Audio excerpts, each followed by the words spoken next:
ውይይት ነበርና እዛ ላይ እንግዲህ ይሄ የሶሻል ሚዲያ ፍርድ ውስጥ የተገባበት መንገድ ምን ያህል አሳሳች እንደሆነ የሚታየው እሷን በፌስቡክ ላይ ሰጠችውን ፌስቡክ ላይ የተለጠፈውን ነገር በማየት ብቻ አስተያየት ለመስጠት ተገደናል። ዛሬ የደረሰን ኢንፎርሜሽን ዛሬ እሷም የምትለው ኢንፎርሜሽን ያው የእሷ ወገን ነው። አሁን ደግሞ በሌላ ወገን ምን አለ የሚለውን አናውቅምና ለዚህ ነው በፍርድ ቤት የሚዳኘው።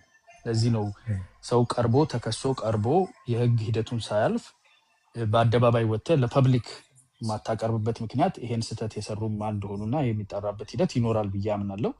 ግን እኛንም አሳስተውናል። ተሳስቶ አሳሳተኝ የሚባል አለ በእኛ ሀገርና ሞር ምናልባት በቪዲዮ መሆን ትችላለህ። አያና አሁን የሚመች ቦታ አይደለሁም እንጂ በቪዲዮ እንደየን ውበት አልከለክላችሁም ነበር። ጨክኜ ግን የሚመች ቦታ ላይ ስላልሆንኩኝ ነው ይቅርታ እየጠየቀች ነው። እና ይሄ ትክክለኛ አካሄድ አይደለም። ወደ ሰው በሂደት ነው መታየት ያለበት። ይበቃል። ምን ይበቃል? ድምጽ ይበቃል። እሺ አመሰግናለሁ።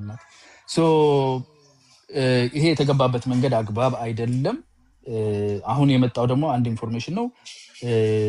አሁን ተገቢውን ትኩረት አግኝቷል። እኔ ልነግርሽ እችላለሁ ዲቴል ውስጥ ሳልገባ የሚፈለገውን አይነት ትኩረት አግኝቷል።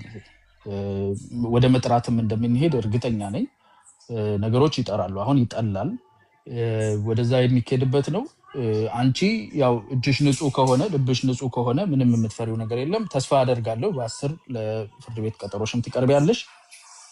ይህንን ደግሞ በውስጡ ፌደራል ፖሊስም ሆነ ሌሎች አካላት ውስጣቸውን የሚመረምሩበትና ሂደቱን የሚመዝኑበት እድል ይኖራቸዋል ብዬ ነው የማምነው።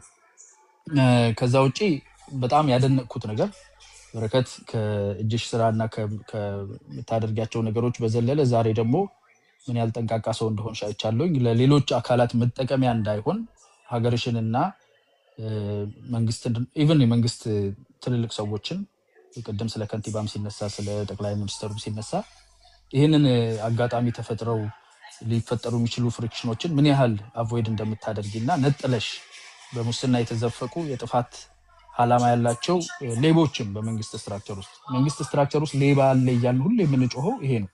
ሌቦችም እንዳሉ የተናገርሽበት መንገድና ለዚህ መጠቀሚያ አለመሆን የሞከርሽበትን አካሄድ በርቺበት።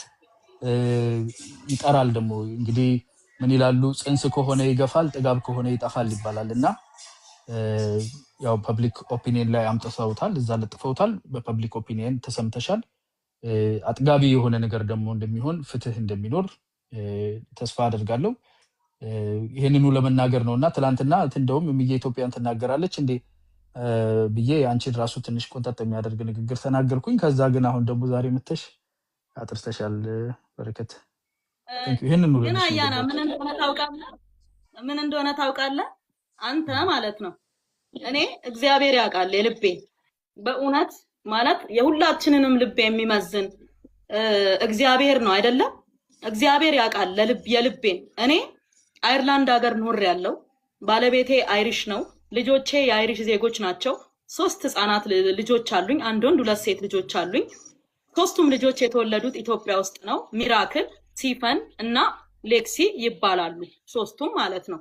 እና የማስተምራቸው ኢትዮጵያ ውስጥ ነው። እኔ እስከ ዛሬዋ ቀን ድረስ ዜግነት አልቀየርኩም። አይርላንድ ውስጥ አንድ ሰው አግብቶ ሲገባ ወይም አንድ የአይርላንድ ዜግነት ያለውን ሰው አንድ ሴት ካገባች በ3 ዓመት ውስጥ ዜግነት የመውሰድ መብት አላት። እኔ ግን በዜግነቴ ተደራድሬ አላውቅም። እውነቴን ነው የምነግርህ። ሰዎች ገና ውጭ ሀገር ሲደርሱ የገቡበትን ቀን ካላንደር ላይ መዝግበው ቀኗን እስከዛሬ ነገ ደረሰች ብለው ነው ዜግነት የሚቀይሩት። እኔ ዜግነቴን እስከዛሬዋ ቀን ድረስ አልቀየርኩም። ሶሻል ሚዲያ ላይ ብዙ ነገር ይባላል። እኔ ውጭ ዜጋ ነኝ ማንንም አይነካኝም ብሎም የለጠፈም አለ ምናምን ያላልኩት ነው። እኔ ሀገሬን የተቀየምኳት እውነቴን ነው የምነግርህ። ጦርነት ቢመጣ አጠገቧ ነኝ። ድርቅ ቢመጣ አጠገቧ ነኝ። ኮረና ቢመጣ አጠገቧ ነኝ። ጥዬ አልሸሸሁም። አይርላንድ ሄጄ አልተሸሸኩም፣ አልኖርኩም። ልንገርህ የፌደራል ፖሊስ የጀግኖች ማዕከል የሚባል አለ። ኮልፌ ላይ ነው የሚገኘው። ስራ ላይ እያሉ አደጋ የደረሰባቸው የፌደራል ፖሊስ አባላት ማለት ነው። ግቢያቸውን ሄጄ በዶዘር መንጥሬ ሳር ተክዬ ችግኝ፣ አትክልት፣ ቃሪያ፣ ጎመን ተክዬላቸው አበባ አስተካክዬ አንዷ ጓደኛዬ ደግሞ 5 ጊደር ሸልማቸው ወተት እንዲጠጡ፣ አንዷ ጓደኛዬ ኮምፒውተር ማአት ኮምፒውተር ሸልማቸው እኔም የምችለውን ረድተናቸው የፌደራል ፖሊስ ተሸላሚ ነኝ እኔ በረከት በእውነት ነው ምነግርክ ወደ መከላከያ ስንመጣ ለጦር ኃይሎች ሆስፒታል ማለት ነው 10,000 ማስክ 200 ቴርሞሜትር ከቻይና ገዝቼ ቀጥታ አስገብቼላቸው የጦር ኃይሎችም በብዛት ብዙ ጊዜ ምስጋና ተሰጥቶኛል እኔ በሀገሬ አምናለሁ ማለት ነገሮች እንዲስተካከሉ ቅድም ሳውራ ሰምተኛል እኔ ቢከፋኝ እንደፈለኩ ልናገር እንደፈለኩ ልጩ ከፈለኩም ልሳደብ ከፈለኩም ይክፋኝ አይደለም ሌላ ሰው ባዕድ ከሌላ ሀገር ከኢትዮጵያ ውጪ ዜግነት ያለው ሰው ዜግነት ስለ ትውልደ ኢትዮጵያውያንን አላልኩም የኢትዮጵያ ደም ያላቸውን አላልኩም የኢትዮጵያ ደም የሌለባቸው ሰዎች ግን አመራሮችን እንዲሰድቡ እንዲያዋርዱ ስፔሻሊ ጠቅላይ ሚኒስቴራችንን ጨምሮ እንዲያዋርዱ አልፈልግም ምክንያቱም እኛ ኢትዮጵያውያንን እንደፈለግን እንሰዳደብ እንደፈለግን እንወቃቀስ እንደፈለግን እንባባል ግን እኔ ምፈልገው እነዚህ ተሰክስገው ያሉ ሌቦችን መንግስት ሊታገሳቸው አይገባም ጭራሽ ሚዲያ ሁሉ አላቸው እኮ እግዚአብሔር ምስክሬ ነው አወንታ በርሲሳ እኮ ማለት ነው የነሱ አፍ እኮ ነው አንድ ባለስልጣን መምታት ከፈለገ አወንታ በርሲሳ አለላቸው ይመጣል ይከፈላል ይናገራል አንድ ባለሀብት መምታት ከፈለገ አወንታ በርሲሳ አለላቸው በጣም ፌር አይደለም ለምሳሌ እኔን ተዳጋግሞ ተነጋግሮ ይናገር እኔ እኮ ሴት ነኝ የልጆች እናት ነኝ ለፍቶ አዳሪ ነኝ በጥፍሬ አፈር ምቆፍር ሰው ነኝ ዝቅ ብዬ ምኖር ሰው ነኝ ያገኘሁትን ምበላ ሰው ነኝ በቃ ከዳጋም ከማንም ጋር እንደማንም ሆኜ ምኖር ሰው ነኝ እግዚአብሔርን እምፈራ ሰው ነኝ በድካሜም በብርታቴም እግዚአብሔር ፊት እምወድቅ ሰው ነኝ እና ዝም ብሎ ተነስቶ እንደፈለገ ሲናገር እንዴት ተው ነውር ነው የሚል ሰው እንዴት የለም ገባ ልክ አይደለም የሚል ሰው እንዴት አይመጣ ይሄ በነገራችን ኢትዮጵያ ተቀየምኳት አዘንኩባት ምክንያቱም አገሬ ብዬ ነው የመጣሁት ዜግነቴን ይዤ ነው የመጣሁት ኤክስፓየር ዴት የማያደርግ ደሜን ይዤ ነው የመጣሁት ገባ እኔ ለኢትዮጵያ ማለት ነው እግዚአብሔርን ወጣትነቴን ደሜን ነው የሰጠሁት ላቤን አይደለም በዚህ ደረጃ ስገፋ ግን አዝናለሁ ለምንድን ነው የምገፋው ለምን ማለት ማንንም ሰው ማሰር እንደሚቻል ማንንም ሰው ምንም ማድረግ እንደሚቻል ማሳያቸው እኔ ነኝ በኔ ነው የሚያሳዩት ንጹህ ሰው በማሰር ነው የሚያሳዩት ፍርድ ቤት እኮ ብዙ ጊዜ አሰናብቶኛል ግን አልተፈታውም አሁንም እኮ ፍትህ አደባባይ ላይ ቆሜ እንዳልሟገት ማለት ነው ስንት ነገር ስንት ጥፋት ያጠፉ ሰዎች ስንት ሰው የሰው ደም እንደው ያፈሰሱ ፊንቴክ ለ1.6 ቢሊዮን ብር ወሰደ የተባለው ሰውዬ ወንትር ተብሎ እኮ አልተጠራም እኔን ግን በአንድ ቀን አቃቤ ሕግ አልቀረበችም ብሎ ለፌደራል ፖሊስ መልእክት ሳይልክ በአንድ ቀን ፌደራል ፖሊስ ወንትር አለኝ ህጉ እንኳን መለስ ብዬ በረከትን እንዲልበላት ብዬ ነው ቀጥይበት ደግሞ ያለሽውን ይሄንን ህጉን ፈልገሽ ህግ ካጠፋሽ ይቅጣሽ በቃ እጅሽ የተነካበት ነገር ካለ ምን ችግር አለ ሌላውንም እንትን ይላል ካጠፋሽ አንቺ ትታረሚያለሽ ግን ደግሞ በህግ ልዳኝ ማለት ደግሞ እኔ ከጎንሽ ነኝ እንደ አንድ ወንድም እንደ አንድ ኢትዮጵያዊ እኔም እኮ የጠየኩት ምን መሰለ ከመጀመሪያም ጀምሮ ስለ ቪአይፒውም ሰምታል እንዴት እንደመጣ እኔ ጋር ማለት ነው ይሄው ረቢራም አለ ረቢራ ነው አምጥቶ እኔ መኪና ውስጥ ያደረገው ህገ ወጥም አይደለም የሚያሳስርም አልነበረም ግን እኔ እኮ ይል ራሱ ፌደራል ፖሊስ ቪአይፒ ሰጥቶኛ ቃል ራሱ ፌደራል ፖሊስ መከላከያ ሰጥቶኛ ቃል ንግድና ቀጠናዊ ትስስር ልኮልኛ ቃል ባጅም ፓስም ብልጽግና ልኮልኛ ቃል የሚደበቅ የሚዋሽ አይደለም ግን ተጠቅሜው አላውቅም የት ልሄድበት የት መስሪያ ቤት ልገባበት የትኛውን ጉዳይ ላስፈጽምበት ምን ላደርግበት የትኛው ባለ ጉዳይ አይደለም መሬት ተራ ያለውበት ምን የለውበት እኔ በማደርገው ነገር በጠቅላላ እውነቴን ነው ምነግር መጥፎ ነገር ማድረግ አልፈልግም ነገር ግን የሰው ልጅ ነኝና ላጠፋ እችላለሁ ገባ ምናልባት እኔ እኮ በረከት እዚች ጋር ተሳስተሻል ጥፋተኛ ነሽ ብባል ማለት ነው የሰራው ስራ እኮ መቼም ጥፋት ማቅለያም ቢሆን ይሆነኛል መቼም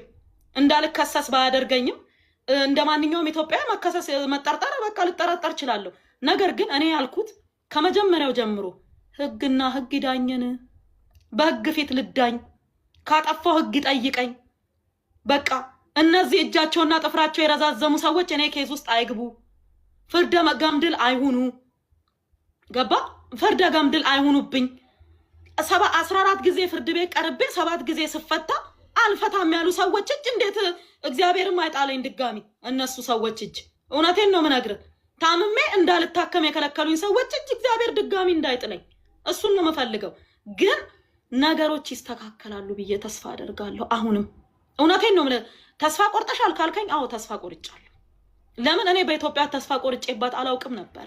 ግን አሁን ማለት ነው እነዚህ ማፊያ የሚባሉት በመንግስት ውስጥ የተደራጁት ኃይሎች ማለት ነው እየፈረጠሙ መጡ። እንዴት እንደሆነ ያላቅም ጉልበተኛ እየሆኑ መጡ። የሚገርም ሌሎችን ሰዎች እየደፈጠጡ መጡ። ለምሳሌ ማለት ነው አንድ ነገር ብነግራችሁ ቅድምም ተናግሬዋለሁ። ለኔ ነዳጅ ይሰጣት ብለው የፈረሙ ነዳጁ ይጫንላት ብለው የፈረሙት ሰዎች ደብዳቤውን ልታነቦት ይችላል እነማን እንደፈረሙ ፊራ። እነዛ ሰዎች እኮ አልታሰሩም። የፈረሙልኝ የፈቀዱልኝ ሰዎች ቢሮ ውስጥ ቁጭ ብለው እኔ ለምን እከሰሳለሁ? እኔ እኮ ባለማወቅ ራሱ ነዳጁን ሮቶስ ብገለብጥ ተጠያቂ አይደለሁም። በሮቶ መገልበጥ እንደማይቻል ማስረዳት ያለበት የሚሰጠኝ አካል ነው። ነዳጅ ማደያሽን ገንብተሽ እስክጨርሺ አልሰጥሽም ማለት ያለበት ማን ነው? የሰጠኝ አካል ነው። በህጋዊ መንገድ በአግባቡ ማደያ ተከራይ ብሎ የፈቀደልኝ አካል ቢሮ ውስጥ ቁጭ ብሎ ሳይታሰር አልታሰሩም። የፈቀዱልኝ ሰዎች እኮ ቁጭ ብለዋል፣ ቢሮ ውስጥ ናቸው ያሉት። እኔ የተከሰስኩት ግን ምንም ከማላቃቸው ሰዎች ጋር ነው ስሜ ያለው ነገር ብሏል። አዲስ ታይምስ ያው ይከብደዋል፣ ብዙ ነገር እንደሚከብደው አውቃለሁ፣ እንደምንድም እረዳዋለሁ። ግን ህግ የለም አይባልም፣ ህግ አለ። የህግ የበላይነት ነው የምንፈልገው ብዬ እኔ እዚህ ሚዲያ ላይ ስንት ዓመት የህግ የበላይነት እያልኩ ስጮ ያጎቴ ስም ይምሰላችሁ አላውቅም። የህግ የበላይነትና ህግ ይለያያል። ህግ ማለት ህጉ ተጽፎ አለ፣ እንዲያስከብረው የተሰየመ አካል አለ፣ አዋጅ ወጥቷል፣ ህግ ተርጓሚ አካል አለ፣ ህግ አስፈጻሚ አካል አለ። ይሄን ህግ ደግሞ የበላይ ይሁን። ገንዘብ ያለው ሲመጣ ከህጉ አይብለጥ፣ ዘመድ ያለው ኮኔክሽን ያለው ሲመጣ ከህጉ አይብለጥ። ህጉ የበላይ ይሁን፣ ሁሉን እኩል የሚለውን ነገር ነው የምንነጋገረውና የህግ የበላይነት የለም በል ከዚህ በኋላ ህግ የለም እንዳትል ሰው ይታዘባል። ህግ አለ፣ ህጉን ለማስፈጸም ፍትሃዊነት ላይ ጉለት አለ፣ የህግ የበላይነት ይጎላል። አሁን በተነሱት ምሳሌዎች ግን ምንም የህግ የበላይነትን የሚያስጠይቅ ነገር የለም። ይልቁን ህጉ ሁሉን ይድረስ ነው የምንለው። እሷ ላይ የታየውን ነገር ሌሎችም ላይ ያሳዩ። ከሷ በላይ የሚዘርፍ የሚመዘብር ብዙ አለና የህግ የበላይነት እሷ ላይ እንደሚሰራ ሌላውም ላይ ይስራ። ህጉን እንደ መሳሪያ አትጠቀሙበት። ፖለቲሳይዜሽን ኤንድ ዌፐናይዜሽን ኦፍ ዘ ሎው አያስፈልግም። ዲሞክራሲን ያቀጭጫል። ተጠቀሙበት። ፍትህን ለማምጣት ከህዝብ ጋር ለመቀራረብ ይሄንን ነው መስራት የሚገባው እንጂ ሽንኩርት አመጣለው ምናምን የሚለው ሂሳብ የማይችለው ምናምን አካል ምንም አያመጣም። ህዝቡ ከተቀየመ ነው የመንግስት እድሜ የሚያጥረው። ህዝብን ማስደሰት የህዝብን ልብ ማሳረፍ ግዴታ ነው። ተጠግቶ ችግር ያለባቸውን ነቅሶ ማውጣት ቢጎድል ደካማ ሰው መጥቶ ስራ የሚያበላሽ ሰው ቢመጣ ይሻላል።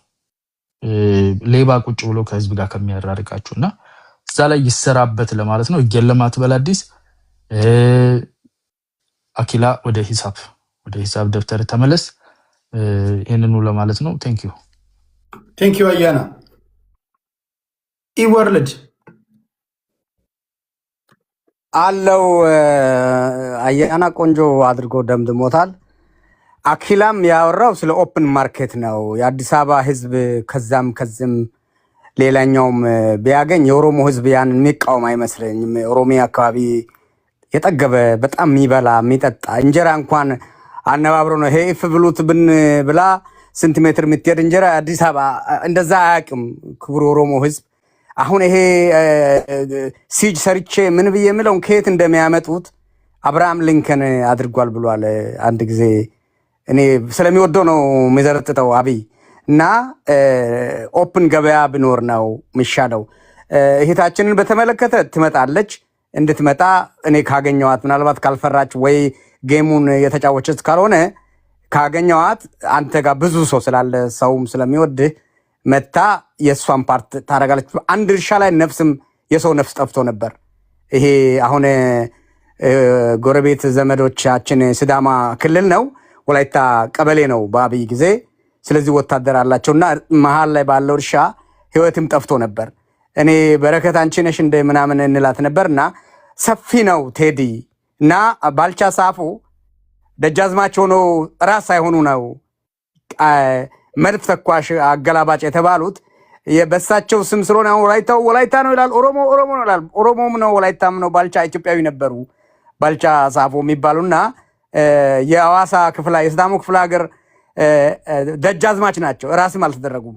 ኃይለሥላሴ ጋር ስለተጣሉ ታሪክ ፖለቲካል ሂስትሪ ውስጥ አልገባም እና አሁን ይሄ ነው ሰው ናቸው። የተገደለው ሰው ነው። ሰው መሞት የለበትም። ፖሊስ አሜሪካን ሀገር ተኩሶ ይገልና ጭንቅላቴን አሞኝ ነው ምናምን ይልና እረፍት ይወጣል። የተገደለው ቢጫ ምናምን ጥቁር ከሆነ ጥፋቱ የሱ ነው። ሽጉጥ ምናምን ኪሱ ውስጥ ይደረጋል እና አላበዛም። በረከት መታ የራሷን ፓርት ምን እንደሆነ ካስረዳች ጌም እየተጫወተች አይደለም፣ የጌሙን ፓርት አይደለችም። ተደብቃ ምን ብላ እዛ አሁን የትም ምንን ካለች ጌሙን አሁን አጀንዳ ሴቲንግ ናትና እኛ አብረን እናጣራለን። ግን እኔ ግብርናዋ አሁንም ከተፈቀደልኝ ያ ቦቲዋ ሴቶቹ ሁሉ እንደዛ ቢሰሩ እናድርጋለን አለው። ገንዘብ ወጥቷል እኮ የኃይለ ሥላሴ ወርቁንም የእጁን